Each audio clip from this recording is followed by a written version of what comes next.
जी नमस्कार दोस्तों, ये देखिए भाई, यही है खेसारी लाल यादव जो कि अपने तो मजा लवे करते हैं पर फैंस के भी साथ में मजा दिलाते हैं। जी हाँ दोस्तों, ये देखिए खेसारी लाल यादव गुले गुले गाल पे रील्स तो बने भी किए थे, पर एक और गाने जो आया था लटक ज़ेबा, उस गाने पे रील्स बनाया है जो कि भाई ये रील्स बनाकर सभी अपने फैंस को दिल बहका दिए हैं, यानी कि पिघला दिए हैं। जब देखते हैं ना ये तो भाई सभी लोग इमोशनल हो रहे हैं।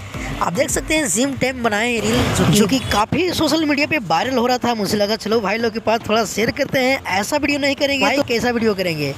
मैं भले इस समय थोड़ा बिजी हूँ, अपडेट नहीं दे पा रहा हूँ समय से, पर बहुत ही जल्द वही अंदाज में देखने के लिए मिलेगा। कुछ दिनों के अंदर में फिर से आपको सबसे पहले अपडेट देने की कोशिश करूंगा। और भाई खास बात खेसारी लाल यादव में यही है, जितना अपना काम को लेकर मेहनती करते हैं ना, उससे ज्यादा अपना बॉडी पर ध्यान रखते हैं और मेहनत करते हैं। क्योंकि आप लोग देख पा रहे होंगे कि कई दिनों से अग्निचा फिल्म का शूटिंग चल रहा है और साथ में अपने बॉडी पर भी ध्यान दे रहे हैं खेसारी लाल यादव। खेसारी लाल यादव की खासियत आप लोग ये दोनों जोड़ी के कितने पसंद करते हैं हमें जरूर कमेंट करके बताइएगा। तो मिलते हैं किसी अपडेट के साथ बहुत ही जल्द। जब तक के लिए जय हिंद, जय भोजपुरी।